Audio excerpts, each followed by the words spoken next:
En agricultura es momento de conectarse con Sergio Checho Irane para analizar todos los temas de actualidad en forma amena y pluralista. Conectados en agricultura. Hola amigos queridos, ¿cómo están ustedes? Bienvenidos a esta nueva edición de su programa Conectados con Agricultura. Hoy día con Magdalena Mervilá, se unirá más tarde el exministro de Educación Sergio Vitar, que hoy día fue llamado a la moneda porque están viendo la vuelta a clase, así que vamos a tener una conversación fresquita e interesante a lo que se incorpore a la conversación Sergio Vitar. ¿Cómo estás, Magdalena? Gusto saludarte. Muy bien, Chechito, aquí estamos viéndote. Esto ya es emocionante, que volvamos a estar en una cierta normalidad. Sí, por lo menos una normalidad virtual, ¿eh? Yo ahí le puse un fondo de Puerto Velero para que la gente mire un poquito el mar y qué sé yo, así que porque esto te permite ponerle algún fondo, le voy cambiando el fondo todos los días para que sea más entretenido este cuento de estar ahí encerrado. Bueno, tenemos hartos temas en el día de hoy. Antes de comenzar quiero saludar a nuestros auspiciadores, como siempre el Grupo Patio, que desarrollamos diversos formatos de renta para cumplir día a día nuestro propósito, unir personas y enriquecer sus vidas. Conoce más sobre nosotros en patio.cl. Si haber cerrado tu negocio temporalmente ya es mala noticia, peor sería que le entraran a robar. Ahora Te Pillé monitoreo temporal. Usted puede proteger su empresa en el horario y por el tiempo que necesita. No sea usted la próxima víctima y contrate su tranquilidad en tepillé.cl. En familia, con amigos o la polola, San Jorge te invita a compartir con ellos toda su variedad de productos. Siempre San Jorge. Multiservice Grúas, desde 1989 referente nacional en el mercado de arriendo de grúas, pluma hidráulica. Tienen más de 55 equipos que han ayudado al desarrollo de nuestro país. Más información en multiservicegrúas.com. Recuerda, si eres cliente de BCI Empresa, realiza tus operaciones bancarias desde tu casa con la plataforma digital 360 Connect. Y por último, contarles que Abastible los invita a disfrutar los mejores momentos en familia con la energía de vivir de Abastible. Pide de gas en abastible.cl, en la aplicación Abastible, llamando al 829.000 o con tu distribuidor exclusivo. Además, si eres afiliado a la Caja de los Andes, con tu RUT obtén increíbles descuentos. Abastible, la energía de vivir. En el día de ayer en Magdalena, yo dije que se estaba incubando el robo más grande de la historia de Chile y creo no haberme equivocado. Afortunadamente lo más probable es que no pase este proyecto. ¿Y por qué yo usé esas palabras? Un poco para llamar la atención, porque sentía que la gente estaba medio impávida con respecto a lo que estaba pasando. Para que ustedes recuerden, el robo del siglo, que fue en el aeropuerto, ¿se acuerdan? Fue de $15 millones. 15 millones de dólares, y se le llamó el robo del siglo. ¿Sabe cuántos son los fondos de ahorro que hay en la AFP, mi querido amigo? 200.000 millones de dólares. Entonces, frente al robo del siglo, que lo llamaron toda la prensa, el robo del siglo por 15 millones de dólares, imagínense lo que significa el fondo de 200.000 millones de dólares. Que son de ustedes, de usted que me está escuchando, sí, de usted, señor. Esos 200.000 millones de dólares son la suma de todos los ahorros que hemos hecho los ciudadanos en nuestras AFP. Y una parte importante de la izquierda que ha estado pero desesperada sin poderle echar mano a esos fondos, porque una de las gracias que tiene justamente que esa plata es suya y nadie se la puede tocar, y esa es la mayor función de la AFP, cuidar sus fondos. Independientemente que habrán algunos que van a decir sí, pero la AFP ganan plata. No ganan con sus fondos, ganan con su comisión. Los fondos no los puede tocar nadie, y eso por ley. Y a pesar de que el proyecto es inconstitucional a todas luces, porque todos los proyectos que implican recursos del Estado o implican dinero tienen que ser efectuados por el Ejecutivo. Así es nuestra Constitución. Y así todo, parlamentarios, senadores importantes de la República de Chile, ¿no es cierto?, porque ya por último hablar de Navarro, que uno puede esperar cualquier cosa de él, pero de Yanna Proboste, una senadora que ha sido ministra de Estado, se pase por el, no sé, no quiero usar un término muy ordinario, pero la Constitución, y presenta un proyecto que sabe a priori que es inconstitucional. ¿Con qué afán? Primero, van a venir las elecciones y, o sea, tener 200.000 millones de dólares para políticas sociales y para hacer lo que quieran con la plata, imagínense la popularidad que les puede llegar a dar, independientemente que después dejen quebrado el sistema, como pasó en Argentina y como ha pasado en otras partes donde le han echado mano a estos fondos. Y por lo que me han contado algunos parlamentarios que he conversado con ellos, prácticamente toda esa izquierda moderada no está ni ahí con el proyecto y lo más probable es que quede ahí nomás. Pero es interesante destacarlo, más que porque se vaya a realizar, es porque estos intentos permanentes de echarle mano a la plata de todos, ¿no es cierto?, y generar un Estado más grande y que el Estado finalmente regule todo, es justamente lo que yo vengo diciendo hace mucho tiempo. Esto no es un tema de pensiones, es un tema de modelo de sociedad. El señor Mesina le importa un pucho las pensiones de los chilenos. Él sabe que esos fondos son el corazón del modelo económico, porque es la fuente de ahorro, de inversión y por lo tanto de crecimiento en el país. Por eso que a mí me parece muy importante destacar, y por eso que le he puesto el color de decir el robo más grande de la historia de Chile, para que sea más didáctico, básicamente por eso. Así que me gustaría conocer tu opinión sobre este proyecto, Magdalena. Bueno, me parece nefasto el proyecto y tal y cual celebro que tú llames por su nombre aquello que es robo, porque nos encanta hoy día y hace mucho tiempo a la sociedad le gustan los eufemismos, llamar de un modo distinto a las cosas para un poco cambiar las emociones respecto a aquello. Entonces, efectivamente se habla de nacionalizar porque eso suena mucho mejor, incluso suena mejor nacionalizar que estatizar. Porque la palabra Estado entienden que a algunas personas emocionalmente les puede generar cosas, en cambio la nación es algo más puro. Entonces el concepto de nacionalizar es exactamente lo mismo, porque tú le quitas a alguien algo que le es propio y suyo y te lo haces a la fuerza. Eso se llama robo, ese es el concepto para definir robo, ¿ya? Entonces eso no. Por otro lado, es divertido porque toda la retórica y todo el relato que se ha construido en animadversión con respecto a las AFP parten de la base de que las AFP han robado a los trabajadores. A ver, despejemos cosas. ¿Cuánto puso usted? Yo puse 3. Ah, ya, usted puso 3. ¿Tiene los 3? Mire, no tengo 3, tengo 10. Ah, usted puso 3 y tiene 10, o sea, aclaremos, no te robaron nada porque los 3 tuyos están, pero además tienes más. O sea, podríamos decir que al revés, en vez de robarte, te regalaron, porque el 70% de lo que cualquier trabajador tiene en su fondo es rentabilidad. Entonces, podrán decir que la AFP también ha ganado, lo cual está perfecto. A ver, un momento, o queremos que la gente trabaje por bolitas de dulce. Si la AFP lo ha hecho tan bien para hacerme ganar a mí un 70%, digamos, de lo que tengo en los ahorros, ha hecho crecer, digamos, en más de 2 veces lo que yo había puesto, es justo que ellos también ganen. Ahora, si ellos ganan, ¿eso lo vamos a llamar robar? O sea, vamos a llamar robar cuando nos conviene y vamos a no llamar robar cuando no nos conviene en el discurso ideológico.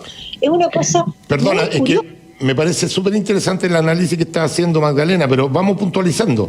Además, la AFP no gana con tus fondos, gana con la comisión que te cobra por administrarte los fondos, que eso está claramente estipulado, que podrá ser más, menos la comisión, que uno podrá alegar, mira, están ganando mucho ellos, con mi comisión deberían bajar las comisiones, que se han bajado, entre paréntesis, ya no son las mismas comisiones que habían antes, hoy día hay comisiones que los expertos llaman que son bastante razonables para el manejo de estos fondos.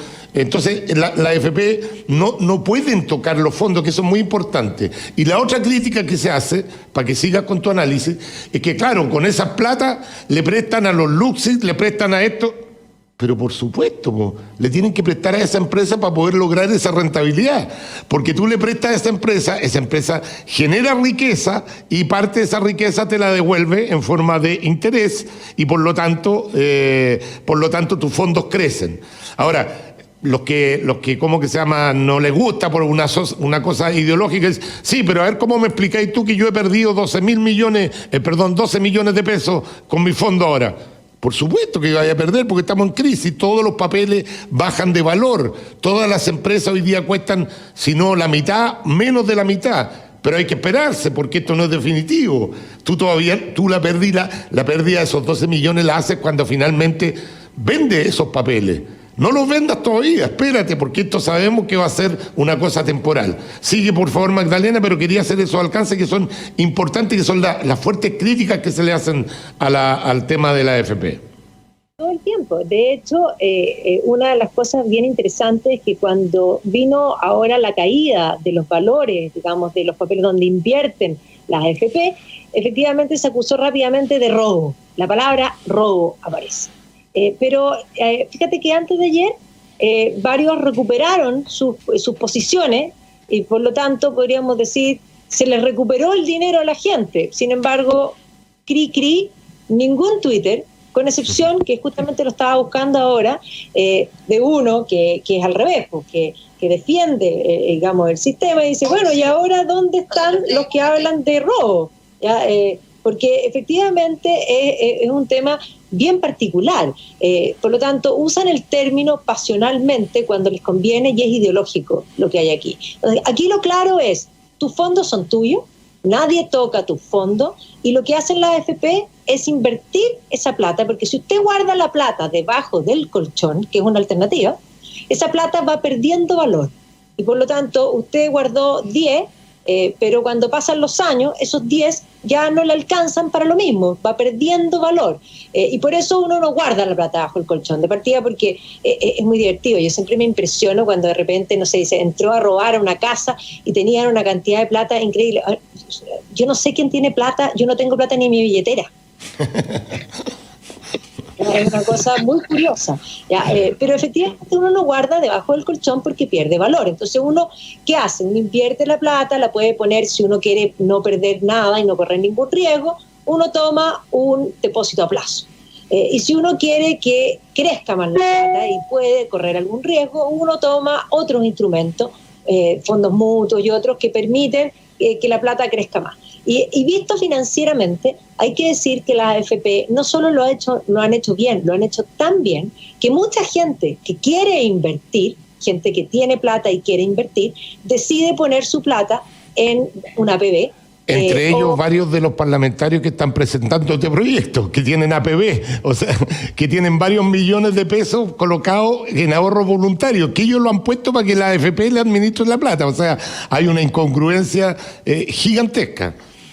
Porque además ellos saben que el APB o la cuenta 2 lo que hace es darte mejor rentabilidad que los instrumentos financieros, digamos, otros que le compiten, y además menores comisiones. Y además tienen la posibilidad de contar una parte de los impuestos. Ellos que hablan tanto de ponerle impuestos a los demás, usan instrumentos para pagar menos impuestos. No, si esto es una cosa de loco, es una incongruencia, una falta de consecuencia gigantesca. Y es importante que la gente lo sepa, quiénes son los que están detrás de esta política, para que en las próximas elecciones de alguna forma tengan algún castigo. Ahora, yo no quiero hacer todo este análisis con Magdalena diciendo, porque yo sé cómo piensa Magdalena al respecto, que las pensiones en Chile son una maravilla, ni nada que se le parezca. Las pensiones en Chile son muy malas, pero el problema no ha sido el sistema de AFP, que lo ha hecho bien. El problema está en otro lado, no está en la administración y rentabilidad de los fondos. El problema está en que, primero, bajamos del 20% de ahorro al 10%. Ya se ahorra la mitad de lo que se ahorraba en el sistema antiguo. ¿Y qué le permitió eso? Que usted ganó un 10% más durante toda su vida laboral. Esa plata está en su bolsillo, porque usted dejó de pagar 20%, pagó un 10%, el otro día se lo guardó en el bolsillo. Eso nadie lo dice. Entonces, nos dimos cuenta que nos equivocábamos al bajar tanto, hoy día hay que volver a ahorrar un poco más, y de hecho está el proyecto que aumenta el aporte empresarial, aumenta el aporte del Estado, una combinación. Yo soy convencido que el sistema de pensiones hay que cambiarlo porque son pensiones en general muy bajas, por la forma de trabajo de los chilenos, por las lagunas, por los sueldos bajos, por las bajas cotizaciones, etcétera, etcétera. Nadie está diciendo que este modelo es la panacea, está malo, pero en economía se llama el error de tipo 3, identificar mal el problema. Cuando uno identifica mal el problema, las soluciones normalmente son las equivocadas. El problema no son las AFP. ¿Cuáles son las alternativas que nos ofrecen nuestros visionarios parlamentarios? Agarrar todos estos fondos y que efectivamente los trabajadores, los que están trabajando, vayan financiando a los que están pensionados. Eso en todas partes del mundo, sobre todo con la sobrevida que está teniendo la gente. Hoy día cada día son más los inactivos y menos los activos. Quiebra cualquier sistema. Entonces le pueden hacer una promesa para hoy día que obviamente le puede funcionar en el corto plazo, pero en el mediano y en el largo plazo es una mala medida porque no ha funcionado en ninguno de los países que lo han querido implementar. Esa es en resumen lo que tiene que ver con esto de las pensiones, Magdalena. Encontré el Twitter que te decía. Bueno, sigan en Twitter, yo lo recomiendo muchísimo, a Ariel Kauderer, que es un joven que tiene muy buenos datos, él trabaja mucho los datos y vale mucho la pena seguirlo porque es un tipo muy serio. Ariel Kauderer. Sí, Kauderer, con K, Kauderer. Ya ahí te lo voy a mandar, te voy a mandar el Twitter para que lo tengas, pero quiero compartir lo que él puso, porque efectivamente él puso hace un día atrás, retuiteó con comentarios y puso: urgente, afiliados roban plata y aumentan sus fondos, con exclamación. Y esto para retuitear al Diario Financiero que titulaba: pensiones del Fondo C, D y E registran en abril las mayores alzas desde su creación. Sí, claro. O sea, la gente alega cuando le bajan, pero no cuando le suben. Y claro, se mejoraron un poco algunos papeles y subieron los fondos, pero ni la subida ni la baja pues es definitiva. La gente tiene que entender que en momentos de crisis como estos, los mercados son muy volubles, suben, bajan, las incertidumbres son gigantescas. Por ejemplo, si yo tuviera plata hoy día, ¿en qué invertiría? Yo creo que me compraría unas acciones de Lanchile porque llegaron a costar no sé cuánto y hoy día cuestan un 10%. Entonces lo más probable es que suban. Sí, pero ¿y si quiebra Lanchile? Puede quebrarla en Chile. Entonces, en momentos de crisis como esta, cuando hay incertidumbre en el mercado, suben, bajan, dependiendo de la información. Mira, anuncian que van a abrir los vuelos, ya sube la acción, dicen que no se van a poder abrir baja la acción. Pero uno no puede, en términos de acciones, en inversiones de acciones, nunca uno tiene que medirlo en el corto plazo. La acción es una inversión que se mide más en el largo plazo. Y en el largo plazo, querido amigo, los fondos que usted tiene en la AFP han tenido una rentabilidad espectacular. Cualquier inversionista del mundo, si le ofrecen un 9% anual para su fondo, lo ponen al tiro. Ese es un estándar internacional, en el largo plazo estoy hablando, pero puntualmente podrían bajarle un 20% una semana, en un momento de crisis. Pero eso no quiere decir que usted perdió esa plata. Si los vende, claro. Si se retira, si usted tuviera la posibilidad de retirarse, quiero vender ahora mi fondo, claro, ahí hizo la pérdida. Pero si no, hay que esperar que vuelva a la normalidad de los mercados. Vamos... Entonces, fue una cosa que dejó muy en claro eso. En 2008 muchos papeles perdieron una cantidad importante y se recuperaron, y los fondos de pensiones también. Todavía no, ya, entonces vamos a leer algunos mails que nos han llegado. Dice: hola a todos, ¿por qué se dice tanto que los fondos de la AFP son nuestros y la derecha se opone a que los ancianos saquen sus fondos y hagan ellos lo que quieran? ¿Será porque la AFP ya no le podrán prestar esa plata a la empresa? Saludos, Juan Díaz, no la derecha se opone, los racionales se oponen. Porque, a ver, yo tengo 65 años. Si yo pudiera sacar mi fondo no sé cuántos serán, deben ser, no tengo idea, no he visto bien o no me acuerdo la cifra. Supongamos que tengo 80 millones de pesos ahorrados. Lo voy a recibir de una sola vez. Tengo 65 años, lo más probable es que, si Dios quiere, pueda vivir unos 20 años más, mínimo, 20 años. 80 millones de pesos en términos de pagar algunas deudas, en términos de darme algunos gustitos ahora, me van a durar, no sé, pues, calcúlate 3 palos mensuales, 4 palos mensuales, que es más o menos lo que uno se gasta con el estilo de vida que uno pueda tener, que se gasta mensual. ¿Cuánto te dura? ¿3 años? ¿4 años? ¿Y el resto del tiempo vamos a donde papá Estado para que me siga pagando las pensiones? Entonces déjense con esas cuestiones de para que puedan prestarle a la empresa, para que las empresas ganen, para que ¿hasta cuándo con esos eslogan que ya no se los compraron? Ya la gente racional no les compró esos eslogan. Y qué bueno que la plata la presten a la empresa y no se la presten a fondos, a renta fija, porque se supone que la empresa ganan más plata que los fondos de renta fija. Porque si ganaran menos plata sería una estupidez, porque la empresa tiene un riesgo y el premio al riesgo es una mayor rentabilidad. En el largo plazo las empresas ganan más que los fondos de renta fija, si no todos tendrían la plata en renta fija, no habría actividad económica, ¿no es cierto? No estaríamos produciendo nada, generando riqueza y todo lo más. Entonces, eso de prestar la plata a la empresa, ojalá que le presten mucha plata a la empresa, porque la empresa se supone que esa plata que le prestan la transforma en más plata, porque genera riqueza. Entonces, basta con los eslogans que no sirven de nada. A ver, Claudio Carvajal dice, hola Checho, tienes razón, pero ante esta pandemia y los fondos como ha perdido ya que... Desde que se transan en el mercado los valores de los fondos, sería bueno tener un mecanismo que en tiempo de crisis esos fondos se puedan congelar en alguna otra herramienta financiera para que no sigan perdiendo en el mercado de valores. Gran error, Claudio. ¿Sabéis por qué? Porque supongamos, vamos a simplificar el modelo.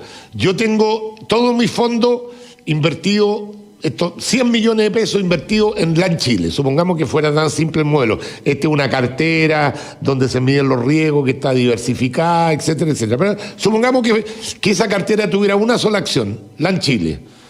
Y yo tenía con esos 100 millones, no sé, no tengo idea de la cifra, o tenía cualquier cifra, tenía 500 acciones LAN Chile, ¿no es cierto? Y la acción baja a la mitad. Sigo teniendo las mismas 500 acciones, pero ahora en vez de tener 100 millones de pesos, tengo 50 millones de pesos. Entonces tú lo que estás proponiendo es que yo venda esos fondos, o sea, saque 50 millones de pesos, haga la pérdida y me vaya a un fondo que sea más menos riesgoso. Ahí hiciste la pérdida, pues.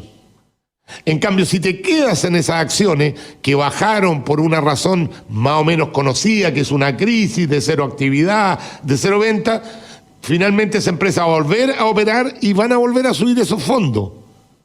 No sé si me estoy explicando bien, si esta cuestión es técnica, esta cuestión no es suposición, oye, se lo están llevando los ricos, me están robando, nadie le está robando a nadie.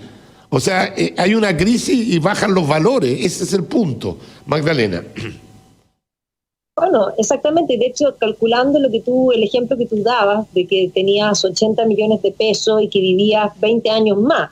Si 80 millones de pesos yo lo divido en 20 años, son 4 millones de pesos. Eso dividido en 12 meses son 333. Ahora, ¿qué pasa si vives más de 20 años?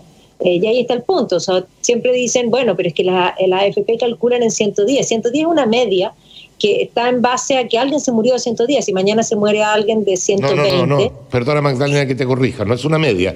Es una escala que cada edad tiene una probabilidad. Y por supuesto que en esa escala 110 tiene una probabilidad bajísima, pero como hay gente que ha vivido hasta 110, le dan una probabilidad. Exactamente, pero si mañana se muere alguien de 120, eso se va a extender a 120 con una probabilidad menorcísima de que alguien llegue a eso. y por lo tanto la media, ahí se me va el término, efectivamente está alrededor de 80 y tantos, pero ¿qué pasa si vives más? Entonces, efectivamente, lo que hay que calcular es que los fondos que uno tiene tienen que durar para el resto de la vida que a uno le queda. Y efectivamente es cierto que no sabemos cuánto más vamos a vivir. Ahora dice, bueno, ¿y qué pasa si vive solo 10? Bueno, si vive solo 10, esos fondos son heredables, ¿ya? Y eso es tremendamente importante que la gente lo entienda porque son suyos, son heredables para dejárselos. Se incorpora a la conversación Sergio Vitar, a quien pasamos a saludar. Tengo entendido que venía llegando a La Moneda seguramente con información fresquita sobre el tema de la educación. Como exministro de Educación fue invitado a La Moneda Sergio Vitar. ¿Cómo estás, Sergio? Gusto saludarte. Muchas gracias, pero no... Ahora es por Zoom. Ah, es por Zoom, ya. Fue una reunión con Zoom, ya. Está bien. Que me dijo la Ángela que...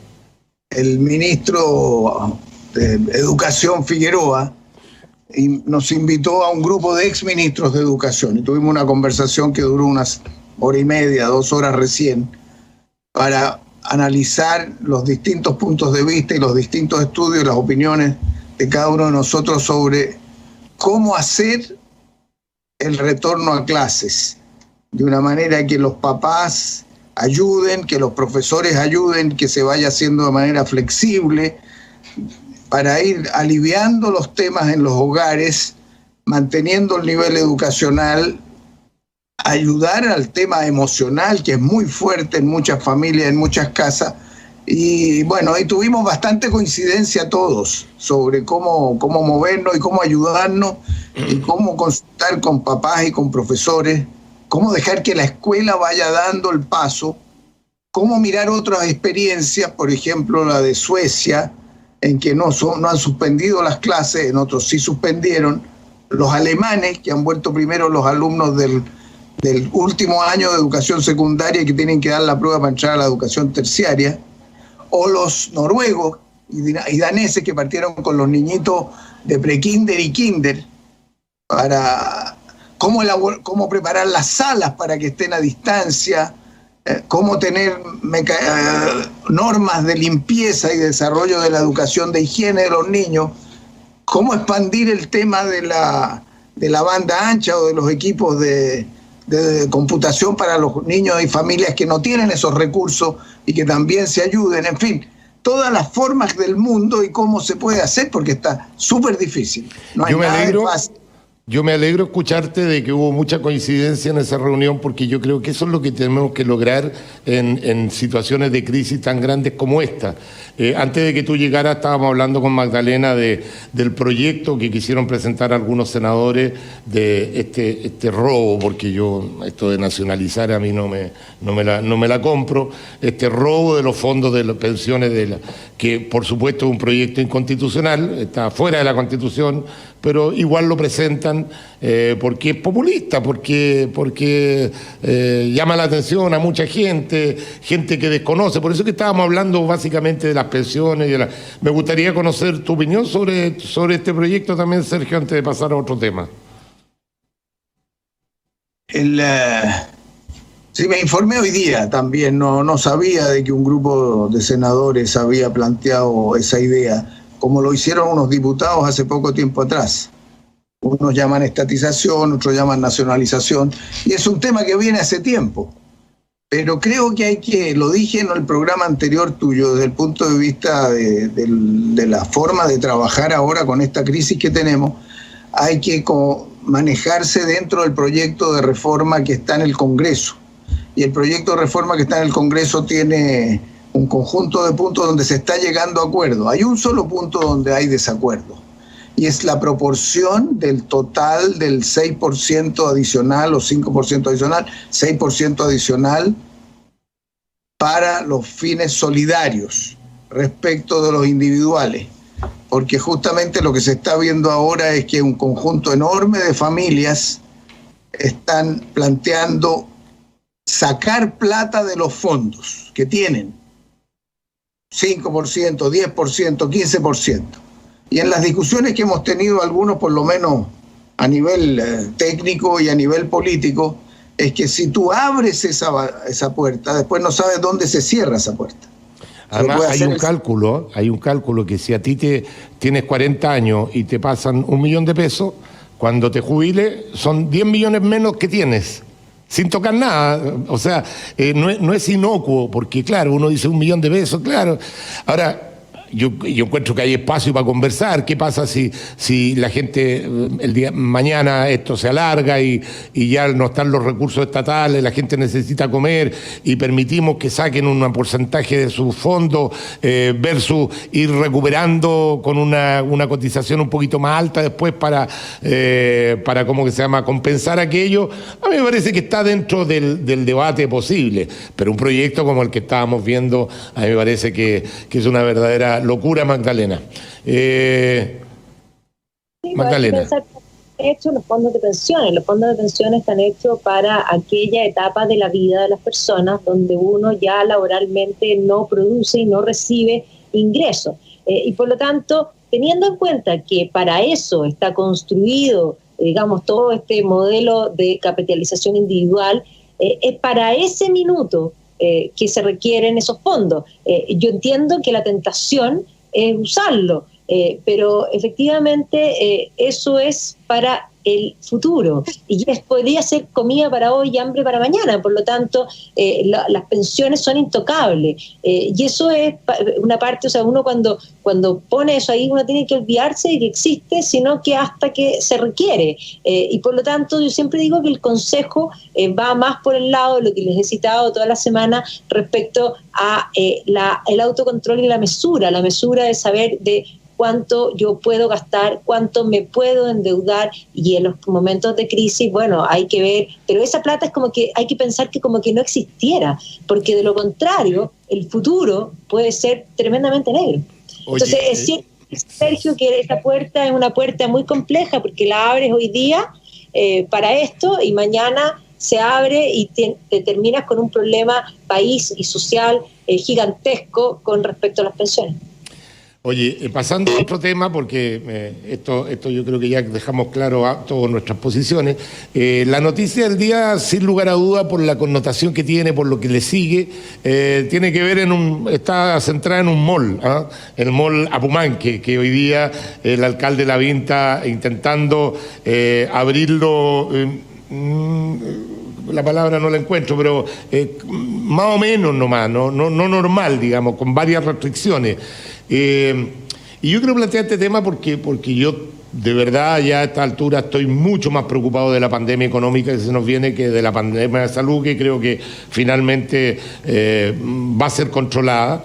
En cambio la otra tengo mis dudas de cómo la podamos enfrentar. Ayer me tocó ir a buscar un tema a San José de Maipo, y me fui en moto. Y me fui recorriendo todos estos restaurancitos que hay de pequeños emprendedores, todos cerrados, todos con telas de araña, con las hojas caídas, todo como una ciudad abandonada.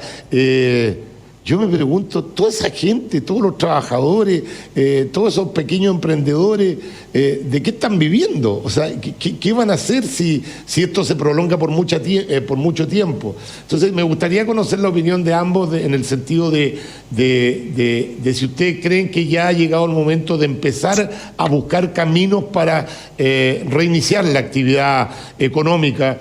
Y yo entiendo por actividad económica que la gente pueda ir a buscar el sustento cada día. No entiendo que las grandes empresas empiecen a ganar plata como locos, porque todas estas cosas siempre se ideologizan. Y yo yo creo que a los grandes empresarios son los que menos problemas van a tener. O sea, pueden tener problemas que quiebren su empresa, qué sé yo, pero recursos a ellos para vivir y para comer no creo que les falten. No creo que sean tan tontos de tener toda su plata invertida en la empresa. Tendrán algo guardado como colchón. O sea, no son ellos los que me preocupan, son la gente que si no trabaja, no gana. Tome la palabra Sergio, si quiere, para conocer su opinión. Y después... En esta discusión que tuvimos en educación, tuvimos otras en materia sanitaria, todos estamos participando. Todos los chilenos, chilenas estamos participando. Lo que queda claro es que esto es largo, y que hay que ir probando y hay que ir con flexibilidad avanzando. Y que el apoyo y que tiene que ser una cosa compartida, convenida, con el máximo de información. No puede haber una autoridad que diga, por ejemplo, lo conversamos ahora con el ministro varios que no estamos de acuerdo, que uno diga vacaciones, el ministro de Educación. O sea, ya no va a haber posibilidad de que se puedan dar instrucciones desde arriba en un mundo en que las situaciones son todas distintas. Un mall es distinto que una pyme, que la persona que tiene en la feria, o el informal, o el que tiene 3 hijos y está en 30 metros cuadrados, son todos distintos. Entonces hay que actuar con flexibilidad, progresivamente y con consulta. Esa es la norma que debemos seguir todos y respetando unos a otros, de manera de que nadie crea que tiene la verdad en esto. Entonces, aplicando esos criterios a la cuestión económica, lo primero que hay que ver es que las cifras, hoy día ustedes vieron los periódicos, las cifras y los médicos están diciendo, parece que estamos midiendo mal el número de muertos y estamos midiendo mal el número de contagiados. Porque en el caso de los muertos ya la discusión mundial es que muchos que se clasifican como no coronavirus son coronavirus. Y en el caso de los contagios lo que se está diciendo es que hay asintomáticos que tú vas y te haces el test, o no te hacen el test porque no tienen ningún síntoma, pero tienes el virus. No, pero eso no se puede saber, pues si no te hace el test, pueden haber millones que estén con el virus y que no se han hecho el test. La asintomática no le hacen el test porque no tiene síntomas. Y entonces las estimaciones que hay es que el número de personas contagiadas asintomáticas, pero que contagian, es mucho más grande que lo actual. Esto no es chileno, es mundial. Entonces, esto está provocando alarma. Y por cierto, si en vez de los 10.000 que nosotros estamos registrando contagiados, son 20 o son 100, porque algunos dicen que por cada uno hay uno, otros dicen que por cada uno hay 20 asintomáticos. Pero ojalá que, oye, pero Sergio, si no, Sergio, escúchame, ojalá que por cada uno hayan 1.000 y 5.000. Si al final, mientras no se descubra una vacuna, ideal que todos se contagien asintomáticamente, porque van a quedar sin la posibilidad de contagiar. Pucha, tenemos que hacer la pausa, pero seguimos conversando este tema, me parece súper interesante. El problema es otro, que si son asintomáticos y contagian, el otro que se contagia puede desembocar con un ventilador, y entonces la carga es descomunal. Ese es el punto. Sí, claro, no, sí te entiendo el punto, pero mientras no haya vacuna, la única solución es irse contagiando lentamente todo. Sí, yo creo que aumentar el número de contagiados, no tengo duda de ello. Tiene la palabra Magdalena, porque estábamos hablando un poquito de esta vuelta a la actividad, ¿no es cierto? A la gente que pueda salir a trabajar, que pueda obtener su trabajo, porque yo la verdad que todas las medidas del gobierno me parecen que van en el sentido correcto, como dicen todos los políticos, pero sin lugar a duda el Estado no tiene los recursos para mantener esta situación eternamente. Recordemos que además los recursos del Estado los obtiene mediante la actividad económica, mediante los impuestos que pagan las mismas empresas que están en actividad.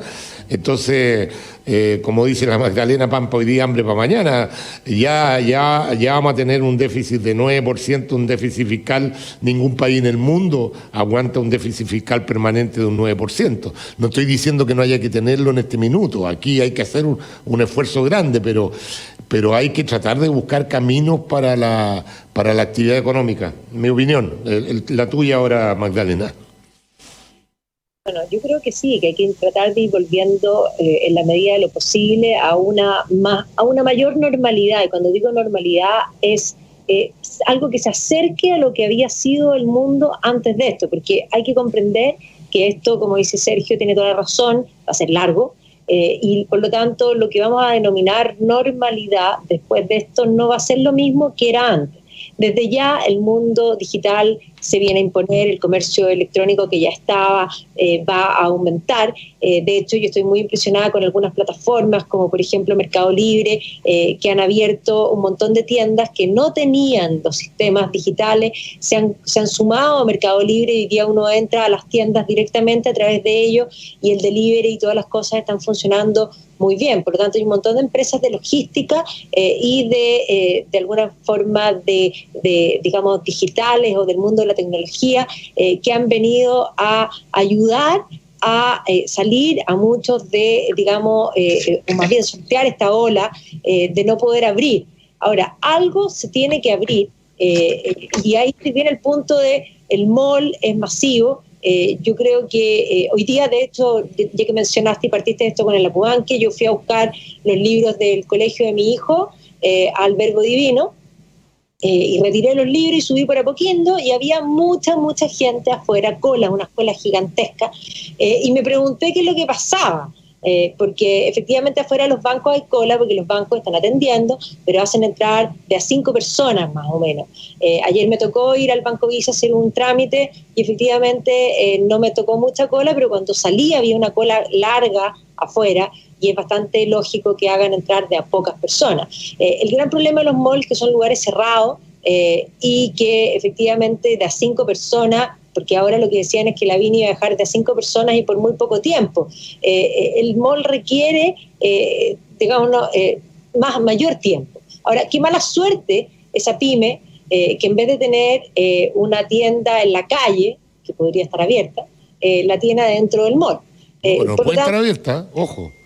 Si tú la tienes en la calle, igual hoy día no puede estar abierta. Está prohibido que estén abiertas las tiendas que no sean de artículos de primera necesidad, como en la alimentación o la farmacia. No, una boutique que da para Providencia, por ejemplo, hoy día no podría estar abierta. Por lo menos eso es lo que tengo entendido. O sea, no sé, yo ayer también tuve que salir por primera vez. Ayer, de hecho, fue como mi panorama. Manejar fue una cosa así que... Qué rico subirse al auto y manejar cuando uno nunca tiene esa actitud. Pero efectivamente uno no valora lo que tiene hasta que lo pierde. Pero ayer pasé por algunas partes y me pareció que algunas tiendas estaban abiertas, no siendo de primera necesidad. Ahora, el caso de los malls es bien complejo porque aquí viene la pregunta, ya perfecto, las tiendas. Bueno, ¿y qué pasa con el mall mismo? Porque esas tiendas no van a poder pagar los arriendos. ¿Y qué va a pasar con el mall?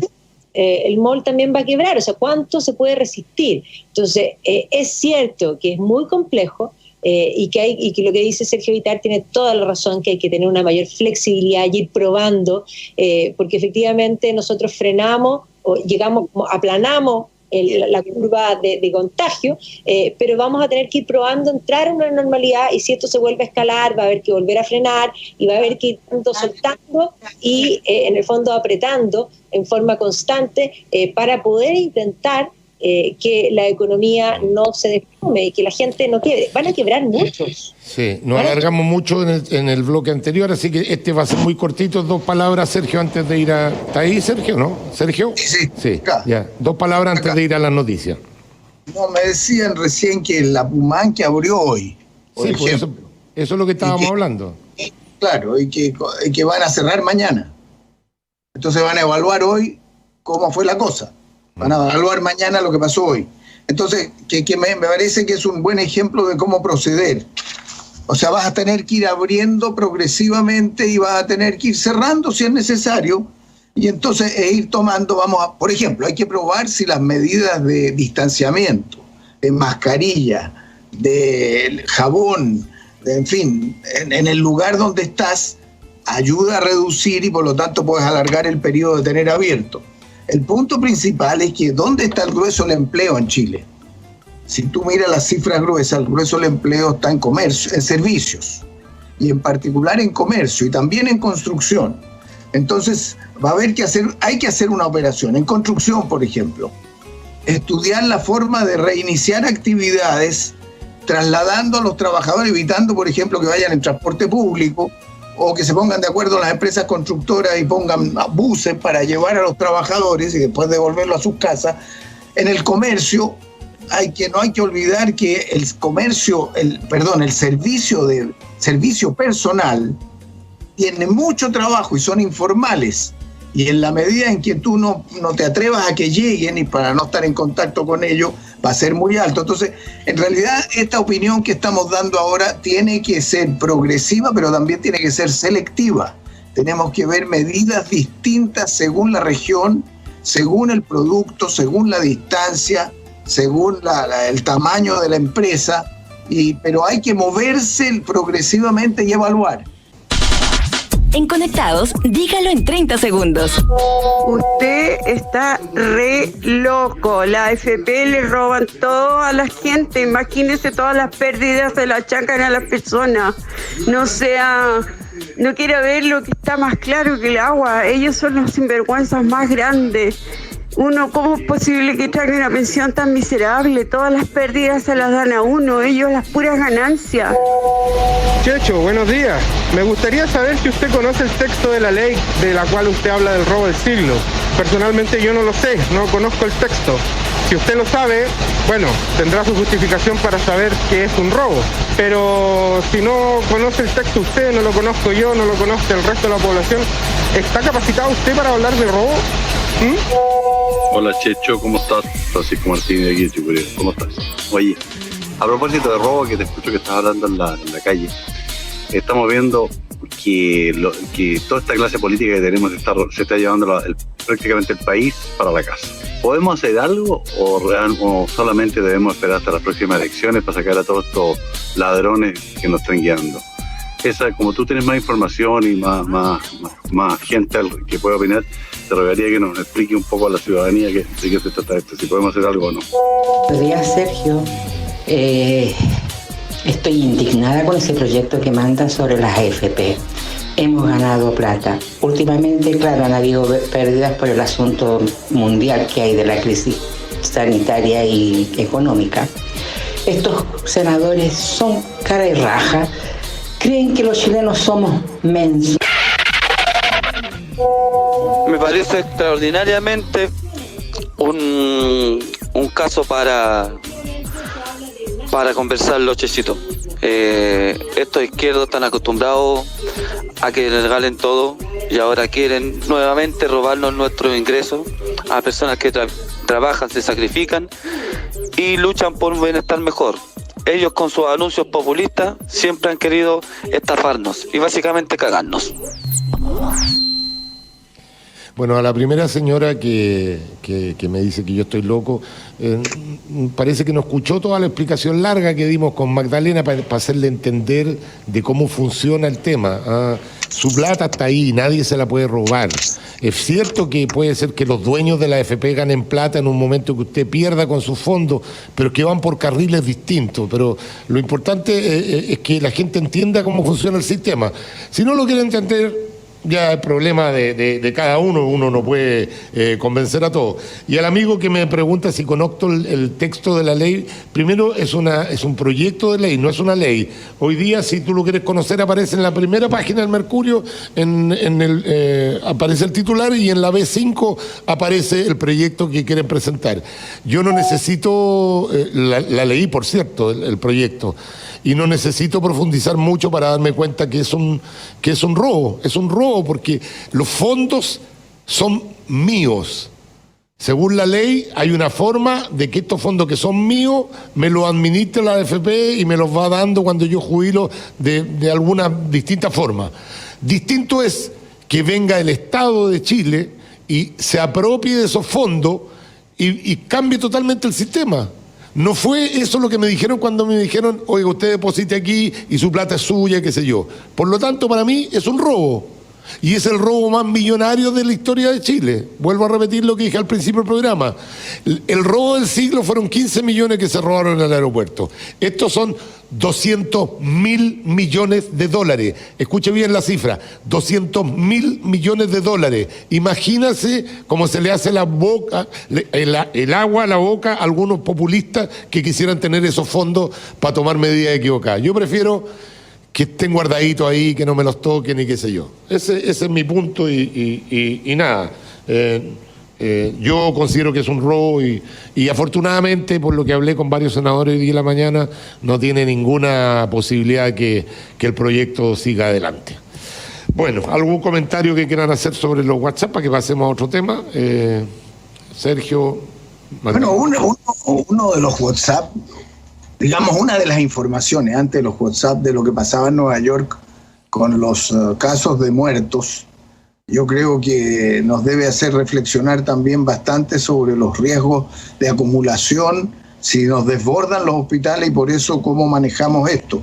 Pero quería plantear la idea, en Chile y en general en el mundo hay muy poca orientación a la cremación de los cuerpos. Hay algo tal vez que tiene que ver con la religión, no sé, pero es una materia que nosotros debiéramos revisar, porque en condiciones como estas, y en general a futuro, y con la cantidad de población que hay, ¿cuánto es en nuestra cultura el cuerpo o la cremación? Yo creo que eso se va a poner más en discusión. Está aumentando la cremación, por cierto, por razones de crisis sanitaria, pero es una cuestión que nosotros también debiéramos discutir más en Chile. Si cómo nos toca como familia. ¿A ti te gustaría que te cremaran, Sergio? Yo lo estuve conversando ahora con mi esposa bastante. Yo ya lo conversé, ya también quiero que me cremen. Y que la ceniza la tienen en la laguna de Culeo, pero cuando haya agua, porque ahora no hay ni una gota de agua. Porque ahí he pasado mis momentos con familia y qué sé yo. No, pero ese es un tema, sin lugar a duda que tiene una connotación religiosa. Cada uno. Y yo creo que eso tiene que dejarse como voluntad propia. No creo que tenga que salir una ley que los cuerpos tienen que ser quemados, los cuerpos tienen que ser enterrados. Yo creo que eso es una decisión de las familias y hay que dejar esos espacios de libertad, a mi juicio. Bueno, es una cuestión cultural. Ya la pregunta que yo me hago es cómo es nuestra disposición. Pues yo hasta hace poco incluso estaba buscando un lugar donde ponerse, porque te llaman estos lugares y te dicen, bueno, ¿y por qué no ha venido? Entonces... ¿Todavía no hay comprado una tumba, Sergio? Siempre pensaba que el cuerpo quede, pero hoy día pienso distinto. Entonces, por eso me preguntaba, ¿es este raciocinio mío o lo que tú cuentas tuyo es algo más amplio? Tiene que ver, ¿por qué no tiene que ver con la religión? Si el espíritu está y existe y hay vida eterna, no tiene que ver con si te descompones en una tumba o te queman. Entonces, pero no deja de ser, me llamó la atención eso a propósito de lo que vimos en Nueva York. Y lo otro que quería decir, que me parece positivo el aporte fiscal ahora de un fondo para hacer investigación sobre COVID.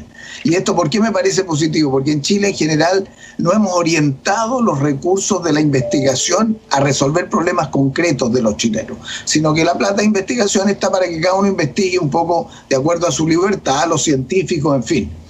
Pero tenemos que canalizarlo en esa dirección. Sergio. Incluso la producción, por ejemplo, la producción de ventiladores, a mí siempre me llamó la atención. ¿Y por qué los chilenos no podemos fabricar ventiladores en Chile? Hay que poner una decisión pública de llamar a los privados, a la investigación y avanzar en eso. Quería destacar esos dos puntos porque marcan señal para futuro. Sí, pero Sergio, ¿sabes? Y le voy a dar al tiro la palabra a la Magdalena. A mí no me gustan las políticas de señales, a mí me gustan las políticas de acciones. Y en esto voy a decir una cuestión súper impopular. Hace rato que los parlamentarios vienen diciendo que se van a bajar los sueldos, lo cual me parece muy bien por un tema de ejemplo, por un tema de señal y todo lo más. Pero nadie le ha dicho a la gente que con la bajada de sueldo de los parlamentarios no se arregla ningún problema de los chilenos, porque los montos que se requieren son gigantescos. Ahora, esta ¿cómo que se llama? Noticia que acaba de dar el presidente, lo acaba de anunciar mientras estábamos en la pausa, es una señal, porque 2.000 millones de pesos son 2,7 millones de dólares. No sirven para nada, pues, Sergio. O sea, ¿qué investigación podía hacer con 2,7 millones de dólares? O sea, y repartido entre todos los proyectos que postulen. Entonces, al final, son señales. Pero yo me gustaría un Estado más activo, más activo que esté mandando señales. No sé si entienden mi punto. Debería festejarlo. Oye, qué bueno, un monte. Pero 2.000 millones de dólares de investigación. O sea, los países que efectivamente logran soluciones a través de la investigación tienen un porcentaje de su PIB en materia de investigación. O sea, debe multiplicarse por esa cifra, no sé, por 1.000. Por 10.000, no tengo idea, no tengo la cifra aquí. Magdalena. Una de las cosas importantes es que la mayoría de los países que tienen investigación como algo permanente, y no solo investigación, sino que también aporte a la cultura, a las universidades, tienen una muy buena ley de donaciones. Nosotros tenemos una ley de donaciones que se estuvo perfeccionando, pero que no funciona muy bien, para ser bien franca. Yo tengo una fundación y muchas veces hay empresas que a mí me quieren donar y me dicen que no lo hagamos por ley de donaciones, porque al final de cuentas, al final no resulta. Entonces aquí está todo hecho para que no te resulte descontar impuestos. Sí, claro. Que en Estados Unidos, si tú donas al MET, es más, ahora en el coronavirus ha sido tremendamente importante la labor del MET, porque el MET se ha puesto con, en el fondo, señal gratuita durante varios meses. Ahora, desde que partimos, en el fondo, por lo menos mi madre ve ópera todos los días, y efectivamente ellos reciben donaciones, y cuando alguien dona al MET, descuenta el 100% de su donación en impuestos. Básicamente lo que se hace no es que no dejen de pagar impuestos, porque al final lo que hacen es canalizar sus aportes a la sociedad de un modo distinto. Porque si yo entrego mi plata al MET, es un aporte social que igual se hace, y que la sociedad lo entiende como un aporte, y por lo tanto tú no pagas los impuestos. O bien, si tú aportas Magdalena, no toques la mesa porque parece que estás haciendo un ruido que te va tapando un poquito. Es que al moverse así se mueve el micrófono. Ahora sí, ahora se acabó el ruido. Bueno, el otro tema es las universidades. Las universidades tienen una cultura de donación gigantesca, no solamente en Estados Unidos, sino que en varios otros países también funciona de esa manera.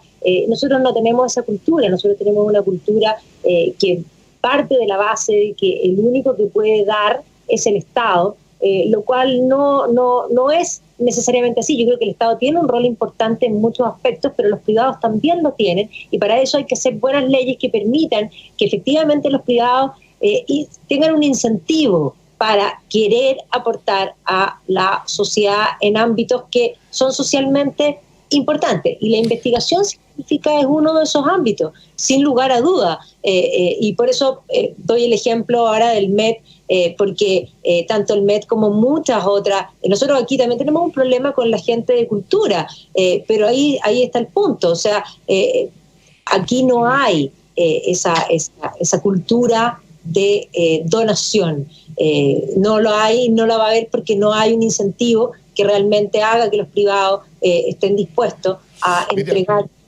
Oye, hay un punto que me gustaría tocarlo. Es cierto que en momentos de crisis todos se dan vuelta y miran un poco más al Estado, porque el Estado tiene recursos más grandes que los privados en general para poder aplicar ciertas políticas sociales que los privados no llegan. Sin embargo, si uno empieza a comparar las políticas estatales con las políticas privadas, yo no entiendo por qué lo privado siempre llega más rápido. Las soluciones privadas llegan más rápido. Mira, tú misma estabas diciendo que toda esta tecnología que ha aparecido, hoy día WhatsApp anunció que si tú actualizas el WhatsApp ahora vas a poder hacer conferencias con 8 personas y no con 4 como se podían hacer antes en el celular. Eso porque están compitiendo y se dan cuenta que lo está dejando atrás Google, que lo está dejando atrás Zoom. Entonces el privado se va poniendo al día porque sabe que si no se pone al día se muere. Y esta es una crítica de velada, no a este gobierno, sino que al Estado en general, por la burocracia que tiene el Estado. ¿Hace cuánto tiempo anunciaron estos créditos para ayudar a las pymes? Yo le he pedido a todos los auditores que nos están escuchando, levante la mano el que ya recibió algún crédito. Han pasado 3 semanas, y en 3 semanas estas pequeñas empresas pueden quebrar perfectamente. Entonces no es menor el tiempo de reacción que tiene un Estado burocrático a el tiempo de reacción que muchas veces tienen los privados. Las soluciones privadas han llegado todas. Usted necesita comer, ¿le está funcionando el supermercado? Sí, le está funcionando.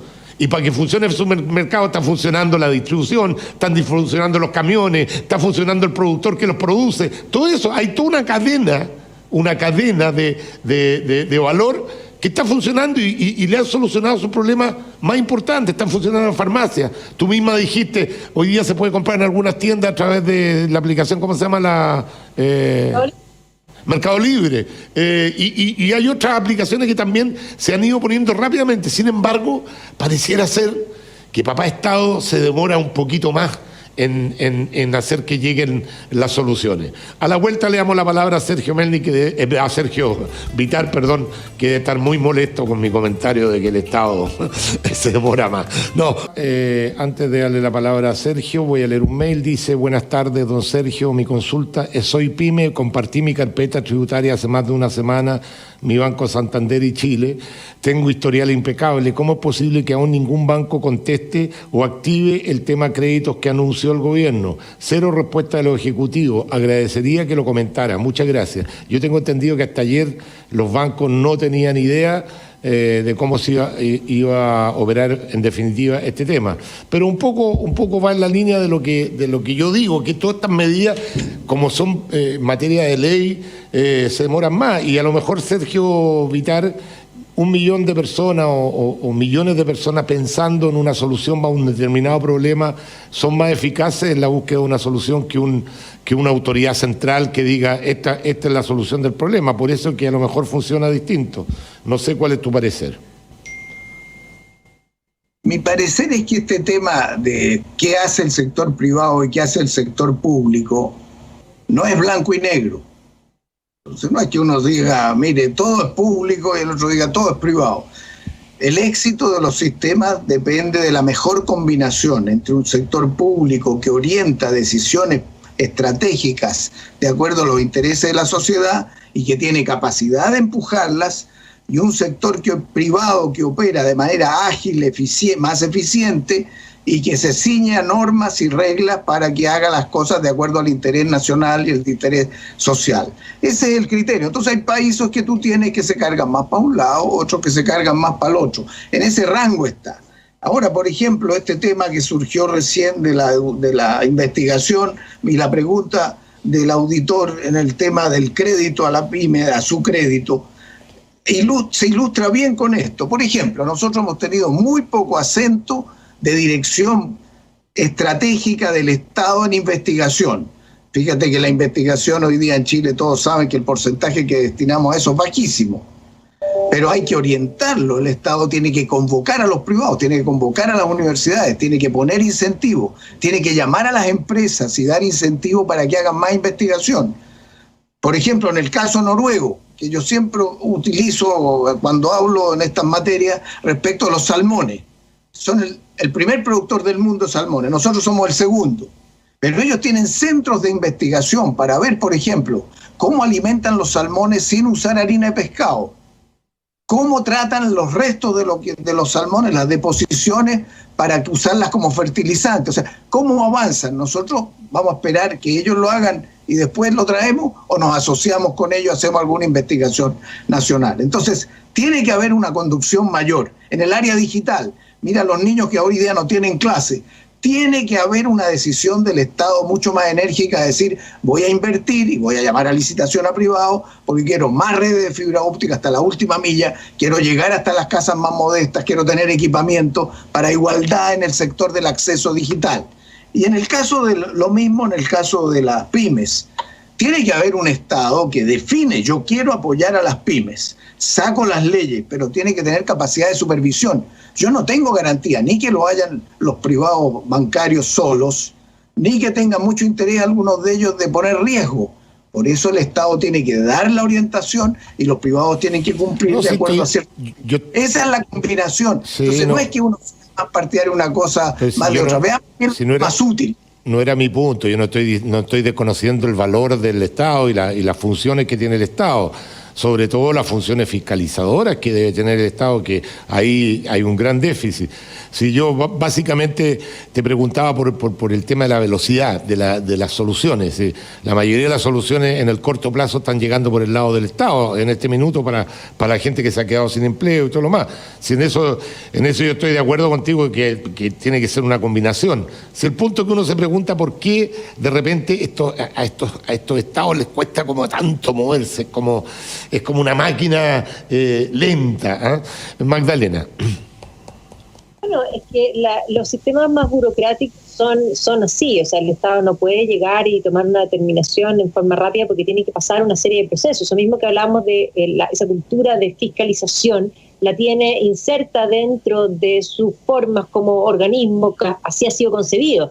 La burocracia es algo que fue inventado básicamente por Revolución Francesa desde Napoleón, y se implementó. Chile es muy francés en ese sentido, hasta el punto que yo, por lo menos cuando enseño en mis clases, doy un ejemplo, que durante el siglo XIX, en la segunda mitad del siglo XIX, la reina Victoria un día le pregunta a su primer ministro, Benjamin Disraeli, y le dice: ¿qué es esto de la burocracia? Y Benjamin Disraeli le contesta una frase genial, le dice: algo muy francés. Y son dos formas de poder que son muy distintas. De alguna manera podríamos decir, el otro pide muchos permisos, en cambio la otra acción, que es el hacer, que es básicamente la visión más anglosajona, muchas veces pide más perdón que permiso. Y por lo tanto son dos actitudes. Y en el mundo privado, efectivamente, cuando las empresas tienen menor burocracia, tienen esa capacidad de poder pedir perdón en vez de permiso. Ahora, si efectivamente por hacer algo sin pasar por todas las cosas y les fue bien, no va a pedir perdón, sino que lo van a celebrar, porque así funciona de alguna forma. Pero en el mundo del Estado, que está anquilosada esa idea burocrática, es más, yo me asombro porque hoy día, en la situación en que estamos, hay ciertos trámites que yo entiendo que requieren cierta presencialidad, pero hay otros que no, que se deberían hacer 100% online. Sin embargo, la cultura es tan profunda de la burocracia y de la traba que hoy día piden. Por ejemplo, el otro día pedían una cosa que teníamos que mandar, y yo lo mandé escaneado. Y me dice, no puede ser escaneado, tiene que ser el original. Yo le digo, pero mira la situación que estamos. Y el original había que ir a dejarlo a un lugar.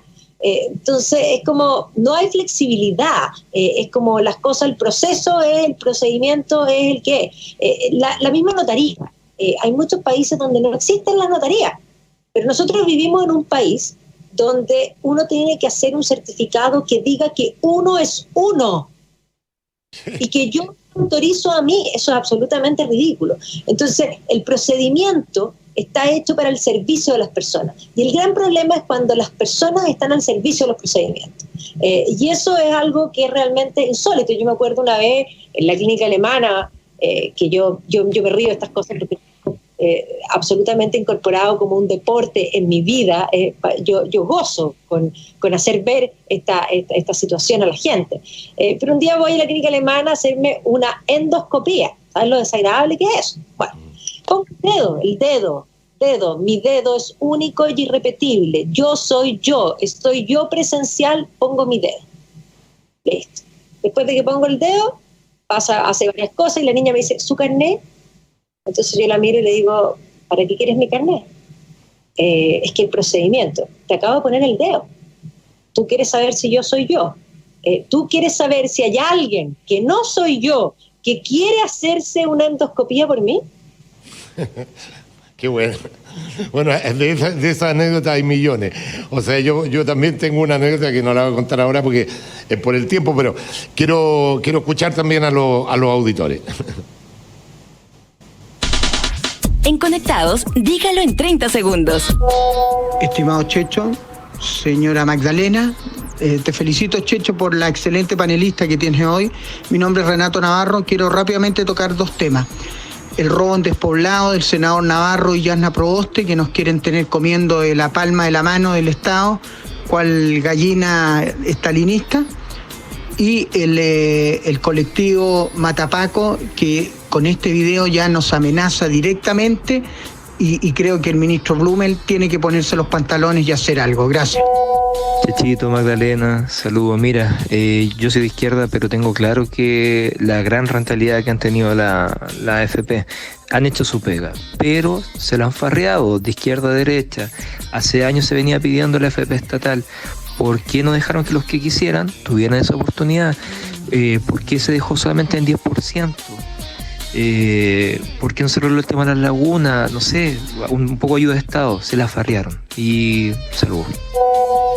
Ese es el problema, pues, Checho, cuando bajaron al 10% las cotizaciones de la AFP, que fue una medida absolutamente hipócrita, que que hizo Piñera, el hermano de Piñera. Entonces nunca se nos contó la firme a los trabajadores. Todo era lindo, todo era precioso, y después, al tiempecito después, viene el guatazo de la crisis económica. Entonces, por eso la gente... Hola, buenos días, auditores, Checho. Hoy mi consulta es la siguiente. Bueno, difícil que alguien me la pudiera responder, pero quisiera saber, espero que se esté haciendo algo a nivel de inteligencia nacional para controlar, digamos, de dónde nacen estas convocatorias a revuelta. Ahora he sabido que está un sobrino de Allende revolviendo el gallinero aquí junto al Navarro narcotraficante. Espero que se esté haciendo algo, intervengan los teléfonos. Eso es lo que tienen que hacer. Checho, fácil, mira, que se vuelva todo como lo dejó la dictadura o gobierno militar, me da lo mismo. Y listo, se acabaron las comisiones, se acabaron esto, se acabó todo otro, listo. Y ahí es donde le adora a la izquierda. ¿Por qué? Porque va a tener que retomar de nuevo un modelo que dejó la dictadura. Y lo otro, oye, el tema de la baja de sueldo de los diputados. Oye, si los ministros se bajan el sueldo, automáticamente se baja, no automáticamente, pero se homologa el sueldo de los diputados. Es puro tongo lo que están haciendo. Ahí te la dejo. Chao. Ya. Varias cosas. Qué bueno que un auditor tocó, porque lo tenía en carpeta el video, este video matapaco que anda circulando, que la verdad que no tiene otra intención que generar miedo en la población, ¿no es cierto? Que vamos a volver y sale la cara de extorsión. No sé si lo viste tú, Sergio o Magdalena, vieron el video. Es un video muy fuerte. Yo creo que efectivamente... le tengo malas noticias al auditor. Yo no creo que hoy día tengamos un aparato de inteligencia importante que podamos llegar a descubrir quién lo financia, de dónde viene, y poder ponerle paralelo a este tipo de incentivo al odio y a la violencia. Yo creo que ahí todavía el gobierno está con un gran déficit, en términos de inteligencia, en términos de tomar medidas, mandar señales potentes de que Chile no va a volver a aceptar una escalada de violencia como la que tuvimos. Yo creo que ahí, y a mí me preocupa mucho, esa es la tercera pandemia. La primera pandemia es de salud, la segunda es de ¿cómo que se llama?, de económica, y la tercera es la pandemia que resurja nuevamente la violencia. Sergio Magdalena, ¿quién toma la palabra? Sergio. Ahí, Sergio. Sí, yo te escucho, Magdalena. A ver, habla, Magdalena. Magdalena, parece... Ahí sí, te escuchamos perfecto. Ahora sí, ya, es que se habían desactivado los AirPods, estas cosas que son mágicas, como que también nos abandonan de pronto. Yo no había hecho nada. Eso lo hace el sector privado, no lo hace el Estado, así que no le echemos la culpa al Estado que no te funcionaron los audífonos. Para nada, pero para mí todas estas cosas de Bluetooth es una magia negra, es fabulosa, pero tengo que reconocer que yo no entiendo, yo solamente soy usuaria, entonces, y soy una usuaria que va aprendiendo, esto se llama Contigo Aprendo, y en esta semana he aprendido muchísimo, pero no lo sé todo todavía. Bueno, respecto al video, a mí yo lo vi ayer, me llamó muchísimo la atención. Primero, el nivel de producción, aquí implica mucha plata. Yo estoy con un programa ahora en televisión que la verdad es que lo financiamos nosotros y nos costó carísimo. Y de hecho, por la situación de octubre y por el coronavirus, nosotros no recuperamos la inversión y tengo muy claro hoy día en la retina cuánto cuesta producir audiovisualmente. Es cierto que este es un video, digamos, de una cantidad de minutos y nuestro documental tiene, digamos, varios capítulos, pero esto no es barato. Tiene animaciones, tiene una serie de cosas. Me parece que el nivel de odio es superior, pero además me parece que es insólito que cualquier persona pueda hacer algo como eso y esto no sea, al menos porque esto legalmente es una falta en muchos aspectos. Esto es, en el fondo, incita al odio, incita a la violencia, incita a de alguna manera incurrir en un delito. Llama abiertamente a matar. Por lo tanto, yo creo que tanto que nos gusta ese concepto del no hate speech, esto es un hate speech profundo. Es más, si me preguntan a mí, esto debería hacerse una acción legal frente a los organismos de derechos humanos directamente, porque esto atenta contra los derechos humanos, tanto que hablábamos la semana pasada de que un Twitter, un mail con amenaza había sido uno de los temas. El mismo ministro Mañalich tuvo que cerrar su cuenta de Twitter porque se falló en contra de poder bloquear a las personas. Bueno, esto es tremendamente grave, y aquí efectivamente de dónde salió ese video sí se puede averiguar. No es, es más, ayer ya apareció alguno de los hackers dando de dónde había aparecido el video, y ya daban algunos nombres. Por lo tanto, ni siquiera la inteligencia a nivel, en el fondo digital, los hackers son más rápidos que nadie. Otra vez ahí lo tenemos. Y por lo tanto, aquí se deberían tomar ciertas acciones legales. O sea, que esto pasara impune, a mí me parece que no puede ser, sobre todo si estamos construyendo un país que quiere buscar la hermandad. Y por lo tanto, si el hate speech es desagradable o es no deseable para un lado, es no deseable para todos los lados. Esto llama abiertamente a incitar el delito.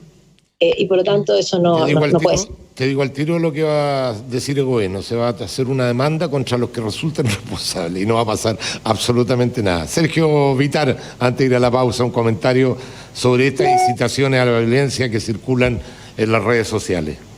Bueno, toda la incitación al odio y a la violencia no es compatible con el Estado de Derecho y la democracia. O sea, si tú tienes xenofobia o odio por religión, o alentar un odio de unos contra otros por los niveles de ingresos que tienen, tienes que encaminar toda esa energía hacia los cambios sociales en democracia, pero no despertar la odiosidad. Ahora, eso existe en todos los países y existe acá. O sea, no creamos nosotros de que desapareció.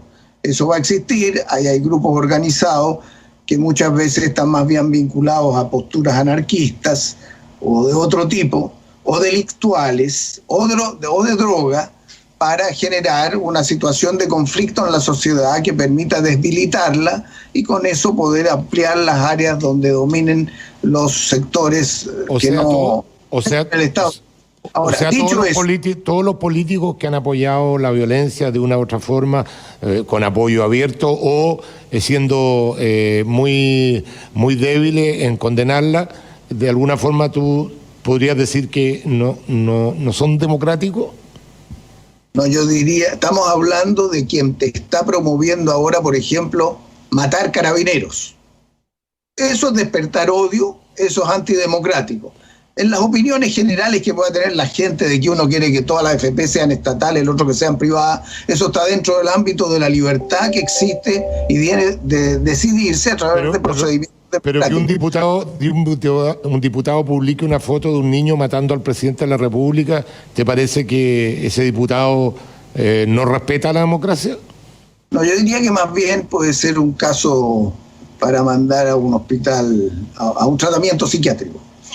Más que no es una discusión que se sale de la política. Vamos a la pausa. Pero esto que quiero hacer además es lo siguiente. Nosotros estamos entrando en un mundo que va a tener mucho más digital. Y al entrar en un mundo mucho más digital, los temas de ciberseguridad y los temas de ataque por la vía de Internet de grupos de todo tipo van a crecer, y por lo tanto los países que están haciendo, Europa en primer lugar, es regular qué es lo que puedes hacer dentro de esas redes, como regula la radio, como regula la televisión y como regula los diarios. Pero en Internet hay 3 niveles. Está el Internet de Google, cuando tú entras, está lo que se llama el Deep Internet, que es todo público, pero no está registrado, indexado, y luego está el Dark Internet, donde funcionan grupos que operan más bien en el delito o en el hackeo, en fin. Entonces, nosotros vamos a tener que aumentar nuestra capacidad de regulación de todos los niveles. Eso es mundial, pero no digamos que porque eso sale, nosotros lo condenamos y punto. No. Tiene que haber inteligencia, tiene que haber regulación y tiene que haber un énfasis en que el fake news tiene que ser combatido. Eso lo vamos a ver más hacia adelante. Hay que condenarlo solamente. hay que arreglar los problemas. Leonardo Gilardoni nos dice: Checho, una de las diferencias es que los empleados públicos solo pueden hacer lo que dice expresamente la ley, mientras que los privados pueden hacer cualquier cosa que no prohíba la ley, además los incentivos. Dafne dice: grande Checho, la voz del pueblo, estos políticos ladrones jamás estarán con los pobres, lo van a seguir cagando como siempre. Dar Tenebrus dice: ojo, los fondos son heredables siempre y cuando no se tome una renta vitalicia. Morena @Mancilla dice: si la plata es de los chilenos, como usted dice, deberían dejar que los chilenos la sacaran en su totalidad, y un porcentaje, eso sería mejor que estar peleando entre partidos. Además, a usted solo le interesa hacerse más rico, y está de parte del empresariado. Deje el humorismo de lado. Qué básico tu comentario. No va a ningún fondo lo que hemos dicho, ¿eh? Pura parafernalia. María Angélica, aclara por favor que no fue Piñera el que bajó la cotización al 10%, fue Lago.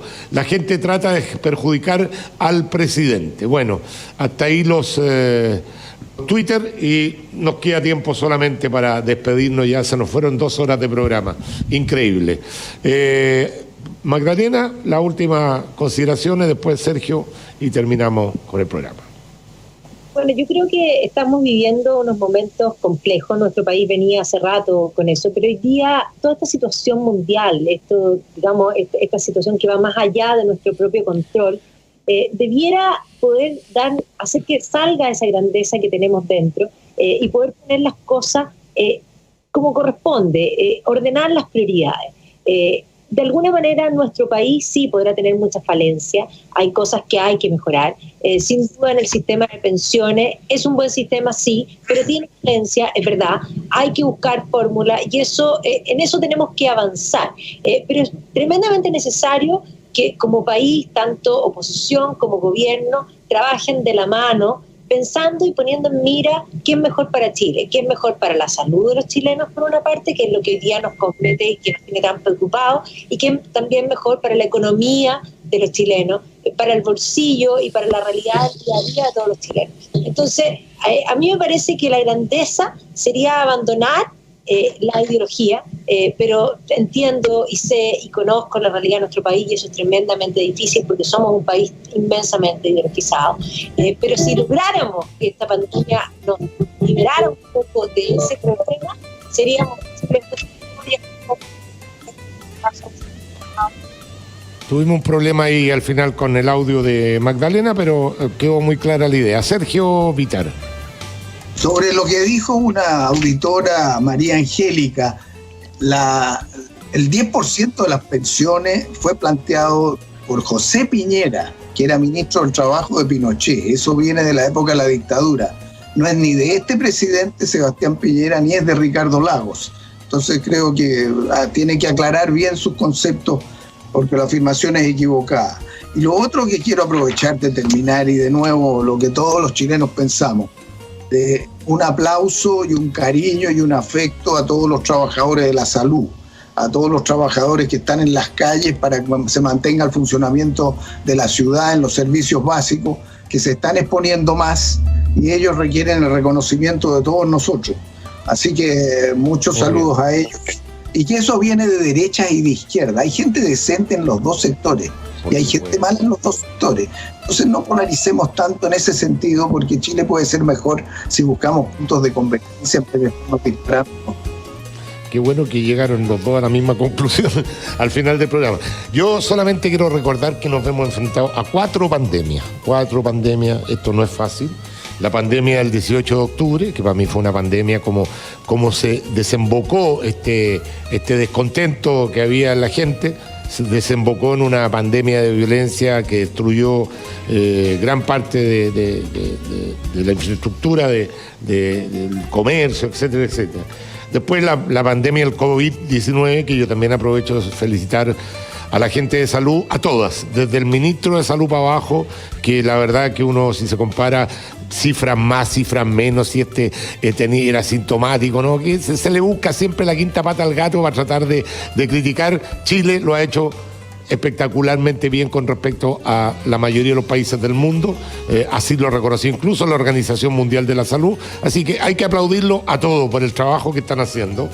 Después se viene la pandemia económica, que esa, la verdad, nadie puede calcular cuáles pueden ser las proporciones a que se llegue con esta pandemia, por eso que hay que tener mucho cuidado con los expertos que proclaman una cosa. La economía, igual que la cosa de las pandemias, tiene que ser manejado por expertos, y los que no sepan, que mejor se queden callados, porque de repente uno escucha cada brutalidad que no vale la pena ni considerarla. Y por último, una pandemia que ha quedado absolutamente tapada por todas las demás pandemias, que es la sequía. Vamos a tener que enfrentar un proceso realmente complicado. Chile está con una sequía gigantesca. Piensen lo que significa el agua para los alimentos, el agua para la vida, el agua para el consumo humano, y en algún momento nos va a colapsar. Y vamos a decir, ¿y cómo no nos dimos cuenta? No, sí nos dimos cuenta, pero estábamos concentrados en lo que era más urgente. Pero la pandemia de la sequía también es urgente. Así que, amigos, prepárense que tenemos mucho trabajo como chilenos. Gracias, Magdalena Mervilá, por haber estado con nosotros. Gracias, Sergio Vitar, también por habernos acompañado en el día de hoy. Con ustedes, si Dios quiere, ya nos encontramos el día lunes, porque mañana por fin podemos descansar. Suena como gracioso. Mañana es un día de descanso, ya no salgan a trabajar mañana, el día del trabajo. Pareciera ser que uno ya lo único que quiere es un día de trabajo, no un día de descanso. Pero mañana es 1 de mayo, es feriado, así que no vamos a estar con el programa al aire. Chao, Sergio, chao, Magdalena, gracias. Fue Conectados en Agricultura.